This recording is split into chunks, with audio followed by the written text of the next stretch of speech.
నమస్తే, welcome to A1 TV Telugu news. ఇక details చూస్తే అన్నమయ్య జిల్లా మదనపల్లిలో తనపై కొందరు చేస్తున్న తప్పుడు ఆరోపణలు, కుట్రలపై మదనపల్లి మాజీ శాసనసభ్యులు దొమ్మలపాటి రమేష్ ప్రెస్ మీట్ లో మాట్లాడారు. నిరాధార ఆరోపణలను తీవ్రంగా ఖండిస్తూ వాస్తవాలను ప్రజల ముందుకు తీసుకువచ్చారు.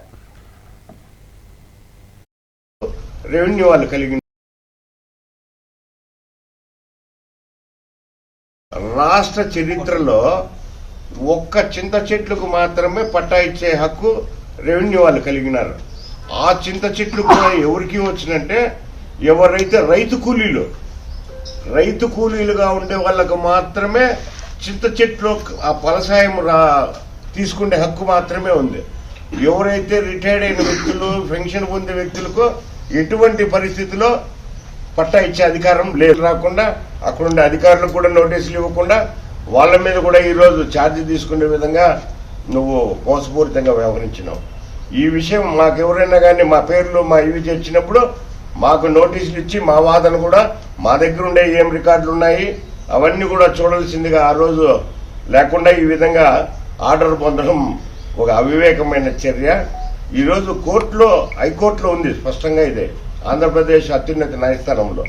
రేపు కోర్టు ఏ విధంగా తీర్పిస్తుందో ఆ తీర్పుకు మేము కూడా బైండ్ ఓవర్ అంటాం. పోలవరం జిల్లా ఏర్పడిన తర్వాత తొలిసారిగా రంపచోడవరం కేంద్రంగా నిర్వహించిన ప్రజావేదిక కార్యక్రమంలో ఇన్ఛార్జి కలెక్టర్ దినేష్ కుమార్ పాల్గొన్నారు. జిల్లా కేంద్రంతో పాటుగా అన్ని మండలాల నుంచి వచ్చిన అర్జీదారుల ఫిర్యాదులను స్వీకరించి వాటి పరిష్కారానికి వేగవంతంగా చర్యలు తీసుకుంటామని ఆయన తెలిపారు.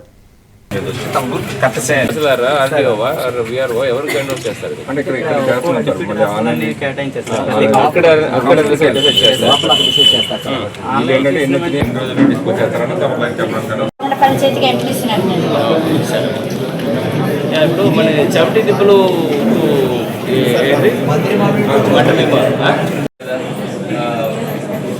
ఐడెంటిఫై చేసి ఆల్రెడీ చేశారు, ఇప్పుడు అయిపోయింది కదా.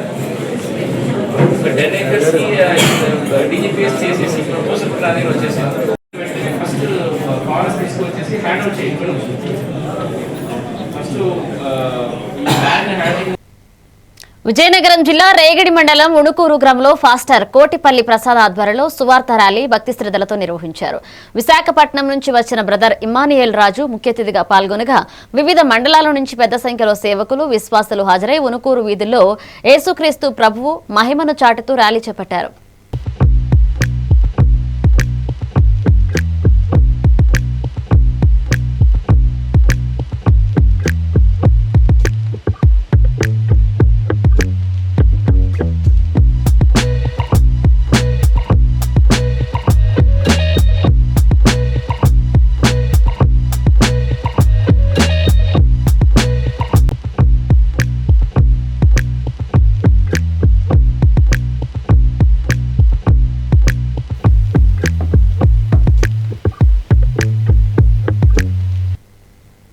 విజయనగరం జిల్లా బొండపల్లి గ్రామంలో మాజీ జడ్పీటీసీ బండారు బాలాజీ ఆధ్వర్యంలో సోమవారం గ్రామసభ నిర్వహించారు.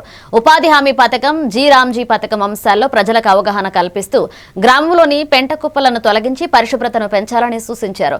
ఈ కార్యక్రమంలో APO Aruna, AP D assistant project director K Ramamani, sarpanch Eshwar Rao తదితరులు పాల్గొన్నారు.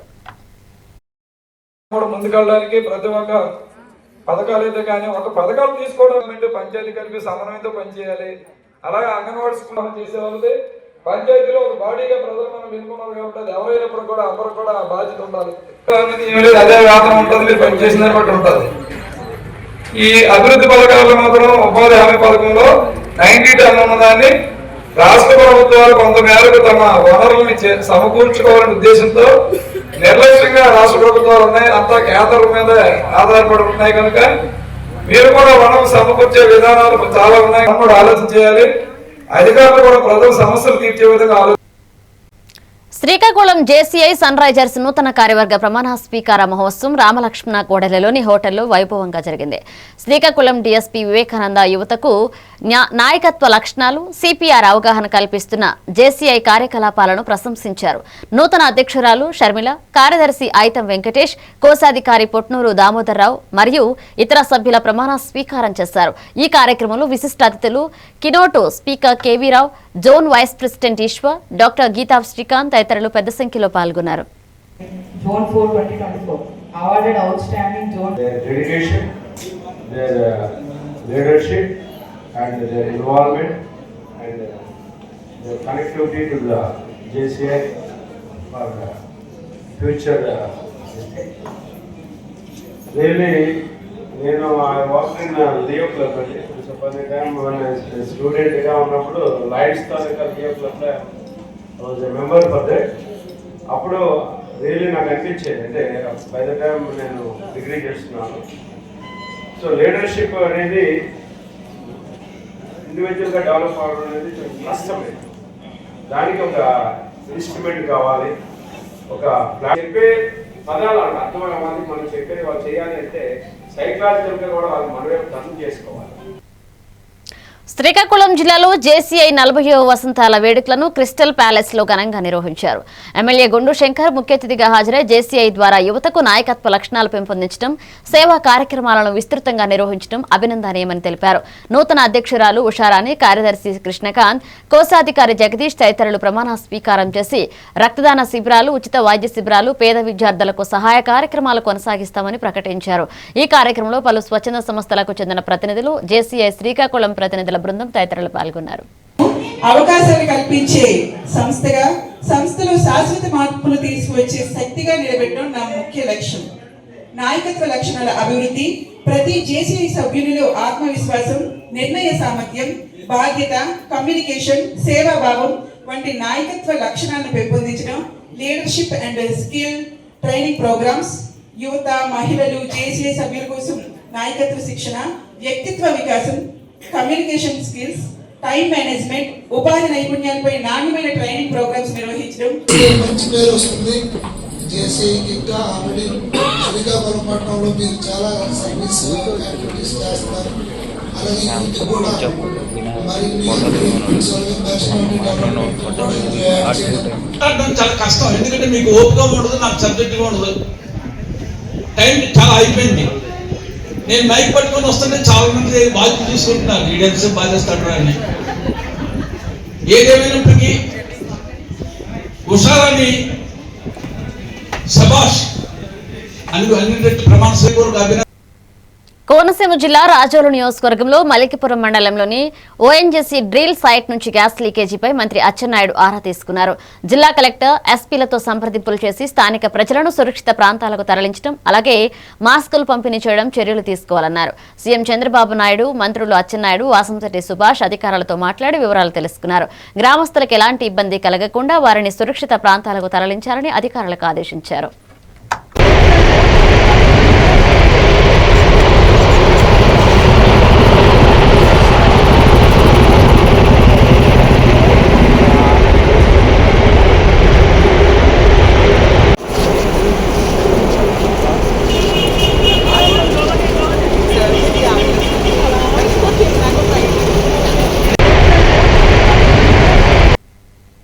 నిర్మల్ జిల్లా ఖానాపూర్ మున్సిపాలిటీ పరిధిలో మున్సిపల్ కమిషనర్ అఖిలపక్ష సమావేశం ఏర్పాటు చేశారు. అనంతరం అఖిలపక్ష ఆధ్వర్యంలో పట్టణంలో ఓటర్ల జాబితాలో తప్పులు ఉన్నాయంటూ అఖిలపక్ష నాయకులు నిరసన చేపట్టారు. పట్టణ కేంద్రంలోని తెలంగాణ చౌక్ లో బైఠాయించి ధర్నా నిర్వహించడంతో వాహనాల రాకపోకలు నిలిచిపోయాయి. ఈ ధర్నాకు పార్లమెంట్ ఎంపీ గెడ్డం నగేష్ ధర్నాలో పాల్గొని అధికారులతో మాట్లాడుతూ గ్రామస్థాయి సర్పంచ్ ఎన్నికల్లో ఓటు వేసిన పలువురు ఓటర్లు పేర్లు ఖానాపూర్ మున్సిపాలిటీ ఓటర్ లిస్టులో ఉండడం ఆందోళనకరమన్నారు. ఇక ఓటర్ జాబితా పూర్తిగా తప్పుల తడకలతో ఉందని వెంటనే సవరించి ఎన్నికలు నిర్వహించాలని డిమాండ్ చేశారు.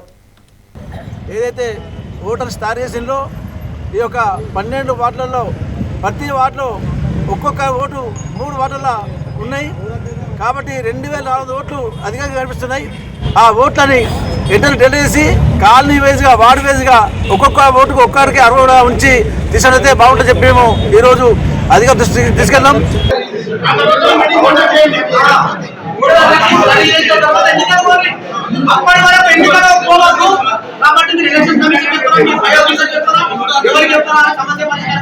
మీరు తీసుకొచ్చే మిస్టేక్స్ ఉంటే దాన్ని కన్సిడర్ చేయడం ట్రై చేస్తాం.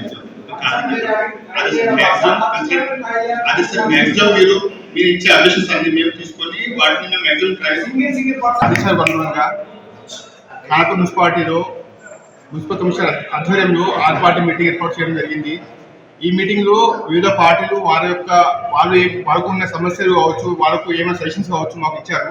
మేము ఆ సజెషన్స్ అన్ని తీసుకుంటున్నాము. తీసుకొని ఫర్దర్ గా మేము మా డీకటర్స్ కావచ్చు, మా వాడస్టర్ కావచ్చు, బిఏలో కావచ్చు, మేము అందరినీ కూర్చోబెట్టి వాళ్ళు చెప్పిన అంటే ఏమైనా మిస్టేక్స్ ఉంటే మేము మ్యాక్సిమం 100% వాటి కరెక్షన్ చేసుకొని ట్రై చేసుకొని మ్యాక్సిమం ఫైనల్ లిస్ట్ రిలీజ్ చేయడానికి ట్రై చేస్తాము.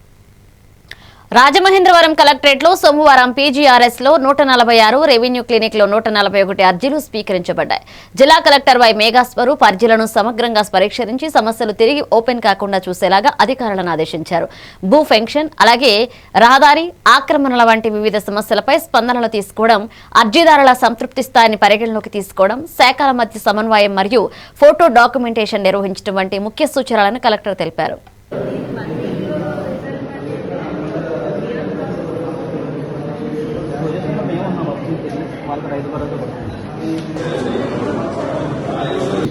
చేశాము. ఈసారి కూడా అదే విగంతో ఇంకా బాగా కూడా చేయాల్సి ఉంటుంది. All departments should be up for the 9th honorable CM sir visit proceedings and final location fix అయ్యాక డీటెయిల్ proceedings ఇష్యూ చేస్తాం. ఎస్పెషల్లీ R&D హెలిప్యాడ్ అనేది సేమ్ ఉంటుంది. రాష్ట్రాలకు ప్రాపర్ ఇన్వెస్ట్మెంట్ చేయలేకపోతున్నా కూడా ఫిగిటివ్ ఇన్వెస్ట్మెంట్ అయినా కూడా ప్రాపర్ రూల్ ప్రొవిజన్ పెట్టి విషయం వల్ల చేయలేకపోతున్నాం అండ్ అప్రోప్రియేట్ ఫోరం ఇది, అక్కడికి వెళ్ళి పరిష్కారం తీర్చుకోవాలి అని కూడా గైడ్ చేస్తూ దాన్ని నెగిటివ్ ఉన్నా కూడా నీట్ గా డీటెయిల్ గా ఇన్వెస్ట్మెంట్ అండ్ అలాగే ఆడిట్ ఒకటి పెండింగ్ ఉంది. ఆడిట్ కృష్ణా జిల్లా గుడివాడ నియోజకవర్గం లింగవరం గ్రామంలో గ్రామ సభలో పాత కక్షల కారణంగా పిజేంద్ర నాగేశ్వరరావుపై దాడి జరిగింది. ఆయన తెలిపినట్లుగా తన చేపల చెరువును చుట్టికట్టిన ఆపాలని ధ్వంసం చేయడం, మట్టి వ్యాపారంతో సంబంధం కలిగిన ప్రత్యర్థులు తనపై దాడి చేశారు. ఇక పోలీసులు వాగ్దానం మేరకు ఘటనా స్థలానికి చేరుకుని పరిస్థితిని సద్దు చేశారు. నేను లింగవరంలో పంచాయతీ చెరువులు పాటలు పెడితే ఒకదానికి అందరు వాళ్ళు కావాలని తీసుకోవాలని తక్కువ తీసుకోవాలని చూస్తే నేను వెళ్ళి పోటీ పడి ఒక చెరువుని ఎక్కువ పాడారండి. తర్వాత 2 చెరువులు నేను పాడుకున్నానండి. చెరువుని ఎండీ గారు అడిగితే కంపలు కొట్టించుకోమన్నారండి. నేను శుభ్రం చేసుకోమన్నారు. శుభ్రం చేస్తాం మొదటిగా అమ్మేశానని చెప్పి వాళ్ళు ఎండీ గారికి అమ్మేశారు. అంటే వాళ్ళకి చెప్తే ఆపేశానండి. ఆపేసి ఆ తర్వాత అది అయిపోయినాక నాది ఆకాగొడ్లో కోసేశారండి. వెళ్ళబోసాను, 3 టన్నులు పోసాను. తడికి కూడా లేపేశారండి. ఆ రోజు నేను కోపంతో నా తడికి లేపారు ఎవరైనా తిట్టానండి నేను. అది ఆ ఊరు గ్రామ అతను ట్యాంక్ అతను కూడా పిలిపించి వీడియో తీసామండి. ఆ కోసేసి ఎంపీ కడక చూపించానండి. చేయండి వాళ్ళు చేసే దోపిడీలు, దొంగలు, బోధులు, చేలుతో చేస్తారండి. అడిగే కూడా లేడు ఎవరు అన్నం పెట్టుకోవాలి.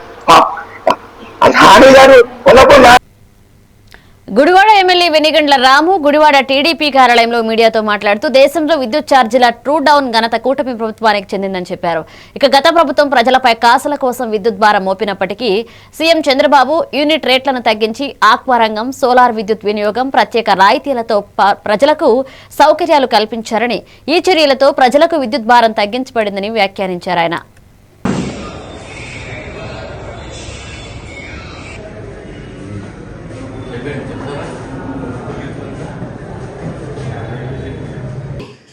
చారిత్రాత్మకంగా మొట్టమొదటిసారిగా మనం ఎప్పుడు విన్న విషయం ఒకటి వింటున్నాం. విద్యుత్ ఛార్జీలు తగ్గింపు. విద్యుత్ ఛార్జీలు తగ్గింపు అనేది అసలు ఎలా పాసిబుల్ అనేది ఎవరో ఊహించలేని సంగతి. ఎప్పుడైనా కానీ ఎక్కడైనా కానీ ఏ గవర్నమెంట్లో అయినా కానీ ప్రపంచంలో ఎక్కడా కూడా జరగని విషయం. మనకి కాస్ట్లు పెరుగుతూ ఉన్నాయి. విద్యుత్ ఛార్జీలు, విద్యుత్ మీద ఛార్జీలు, అవసరాలు పెరుగుతూ ఉన్నాయి. విద్యుత్ అవసరాలు. కానీ దానికి తగ్గట్టుగా స్పీడ్గా మనం కనుక దాని ప్రొడక్షన్ మనం ఇంప్రూవ్ చేసుకోలేకపోతే మనకి ఆటోమేటిక్గా విద్యుత్ ఛార్జీలు పెరిగిపోతాయి.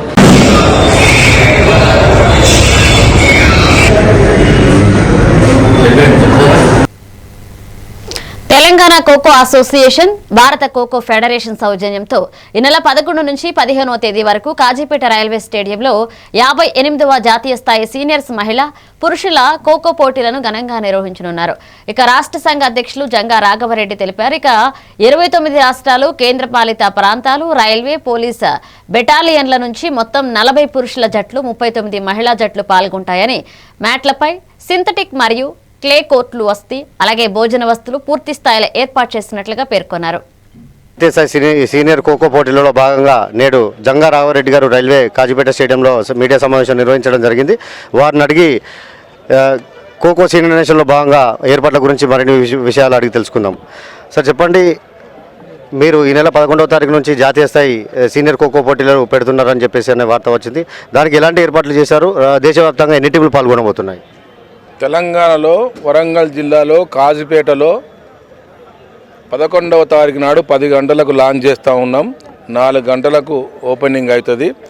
దాదాపు తెలంగాణ 29 రాష్ట్రం నుంచి ఇలా దాదాపు బాయ్స్ అండ్ గర్ల్స్ 80 టీములు రాబోతూ ఉన్నాయి. అంగరంగ వైభవంగా జాతీయ స్థాయి సీనియర్ ఖోఖో పోటీలు నిర్వహిస్తున్నామని, అదేవిధంగా ఖోఖో గ్రామీణ క్రీడ అయినప్పటికీ కూడా ప్రపంచవ్యాప్తంగా మంచి గుర్తింపు తీసుకొచ్చే విధంగా భవిష్యత్తు తరాలకు మంచిగా ఉపయోగపడేలాగా ఖోఖోను ముందుకు తీసుకెళ్తున్నామని, దానికి తెలంగాణలో గత 10 సంవత్సరాల నుంచి అనేక ప్రణాళికలు రూపొందించి దానికి అనుగుణంగా మంచి నిర్ణయాలు తీసుకొని క్రీడాకారుల భవిష్యత్తుకై మంచిగా ఖోఖోను అభివృద్ధి దిశలో తీసుకెళ్తున్నామని చెప్పేసి జంగా రాఘవరెడ్డి గారు, తెలంగాణ ఖోఖో సంఘం రాష్ట్ర అధ్యక్షులు, అదేవిధంగా Telangana kho kho federation of India ethics commission convener వారు వివరించారు. ధన్యవాదాలు సార్.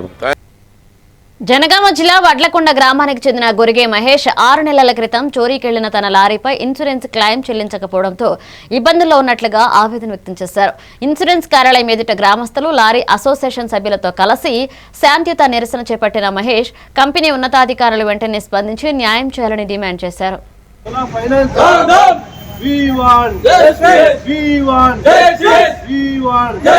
అందరికీ నమస్కారం. మాది వడ్లకొండ గ్రామం. మా గ్రామ యువకుడు గొరిగే మహేష్ మా గ్రామానికి సంబంధించిన పెట్రోల్ బంకులో లారీ పెట్టడం జరిగింది. లారీ పెట్టిన 6 నెలలు అయింది. లారీ పెట్టిన నైట్లో ఎవరో దొంగ ఎత్తుకెళ్ళడం జరిగింది. అది దానికి సంబంధించిన ఇన్సూరెన్సు చోళ ఫైనాన్స్లో ఉన్నది. గతంలో కూడా ఒక మహేష్ ఇక్కడికి వచ్చి నాకు న్యాయం జరగాలి, నా యొక్క లారీ పోయింది, నేను ఒక 200 మంది యూనియన్ లారీ ఓనర్లతోటి ఈరోజు చోళ ఫైనాన్స్ ముందు మళ్ళీ ధర్నాకు కూర్చోవడం జరిగింది. అక్కడ హైదరాబాద్ నుంచి అధికారులు వచ్చి ఈ యొక్క ఇన్సూరెన్స్కి సంబంధించి క్లెయిమ్స్ ఏమేమి ఉన్నాయి, ఏంటి, ఎట్లా రావాలని చెప్పేసి వాళ్ళు మాట్లాడి ఈ యొక్క 2 రోజులు సమయం అడిగారు. ఆ యొక్క 2 రోజుల సమయంలో కూడా మేము ట్రాన్స్ఫర్ చేసుకునే అవకాశం ఉంటుంది కనుక ఈ యొక్క గొరిగే మహేష్కు మీరు అందరూ న్యాయం చేయాలని చెప్పేసి ఈ యొక్క చోళ ఫైనాన్స్ హెడ్ ఆఫీసును నేను వేడుకుంటున్నాను. ఇవి bulletin updates. Keep watching A1 TV Telugu news.